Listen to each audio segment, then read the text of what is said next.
Assalamualaikum warahmatullahi wabarakatuh. Kembali lagi dengan saya di channel Satria Asing Pandawa. Jadi dalam video kali ini saya akan membahas tentang power BTL versus power biasa ya teman-teman. Nah, jadi bagi kalian yang mungkin belum mengetahui apa yang dimaksud dengan power BTL dan juga power biasa, silahkan bisa disimak aja ya teman-teman untuk di video kali ini. Nah, kemarin juga ceritanya ada yang request di kolom komentar dari Mas Bro Pratama Tegar. Dia bilang, "Bang, bahas BTL versus normal." Jadi untuk di video kali ini saya akan coba membahasnya ya teman-teman. Mudah-mudahan video ini bisa bermanfaat buat kalian dan bisa menambah pengetahuan kalian dalam dunia audio ya. Nah, jadi kira-kira apa sih perbedaan dari power BTL versus power yang biasa atau power normal? Nah, jadi perlu kita ketahui ya teman-teman, perlu kita ketahui terlebih dahulu kalau untuk BTL itu adalah singkatan dari Bridge Transformerless ya teman-teman. Kalau untuk bahasa yang lebih gampangnya atau bahasa orang awamnya itu adalah dua driver power itu digabung menjadi satu ya. Itulah yang dimaksud dengan power BTL.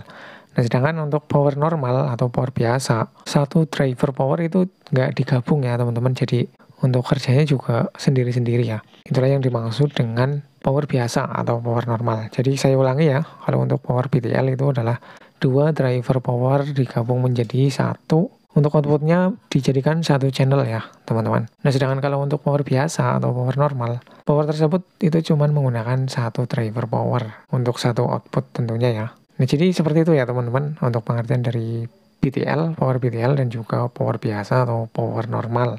Nah, tentunya dari kedua power tersebut tentunya memiliki perbedaan ya teman-teman. Perbedaan yang pertama yaitu tadi, kalau untuk BTL itu menggunakan dua driver yang digabung menjadi satu output. Kalau untuk power biasa itu cuma menggunakan satu driver power untuk satu output ya. Nah, terus kemudian untuk perbedaan yang kedua, tentunya dari watt output yang dikeluarkan ya teman-teman. Kalau untuk power BTL jelas memiliki power output yang lebih besar karena itu tadi ya teman-teman menggunakan dua driver power yang digabung menjadi satu output ya. Tentunya juga untuk power BTL tentunya memiliki power output yang lebih besar ya kalau kita bandingkan dengan power yang biasa atau power normal.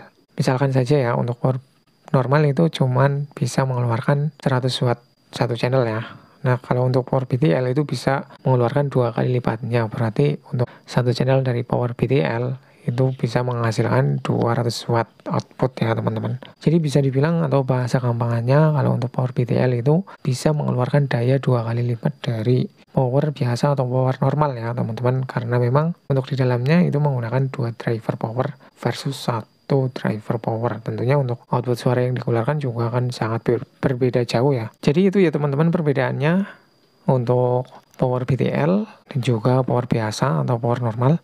Untuk BTL sendiri juga bisa dibilang power bridge ya teman-teman, atau biasa ditulis di power amplifier biasa kita jumpai yaitu power amplifier pabrikan, itu di situ dituliskan bridge ya teman-teman, mode bridge. Nah, perlu diketahui juga ya teman-teman kalau untuk semua power itu nggak bisa kita mainkan BTL atau bridge, hanya power tertentu saja yang bisa kita mainkan BTL ya teman-teman. Nah, kalau untuk dari perbedaan suaranya, power BTL dan juga power normal, setahu saya ya teman-teman, setahu saya kalau untuk power BTL itu suaranya kurang jernih ya, kalau kita bandingkan dengan power normal atau yang cuma menggunakan satu driver.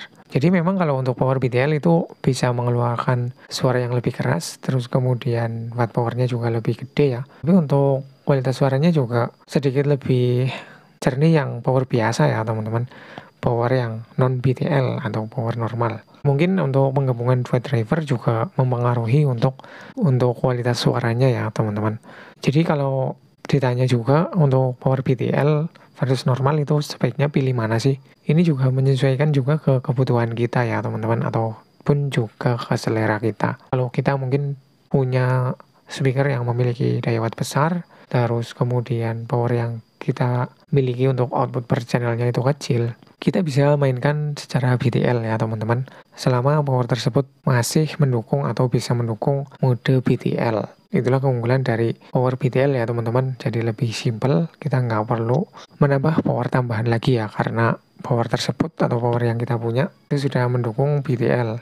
Jadi sudah bisa menghandle speaker yang kita memiliki tadi ya, yang memiliki watt besar. Oke ya teman-teman, itulah pembahasan mengenai power BTL versus normal atau power biasa. Mudah-mudahan bisa bermanfaat buat kalian ya. Tadi saya sudah menyebutkan perbedaannya Mudah-mudahan bisa menjawab pertanyaan atau request dari Mas Bro Pratama Tegar ya. Nah, silakan bagi kalian yang mungkin mau menambahkan, silakan bisa ditambahkan aja di kolom komentar ya. Dan bagi kalian yang mungkin masih bingung, silakan bisa ditanyakan aja di kolom komentar. Terima kasih sudah menonton. Sekian, wassalamualaikum warahmatullahi wabarakatuh.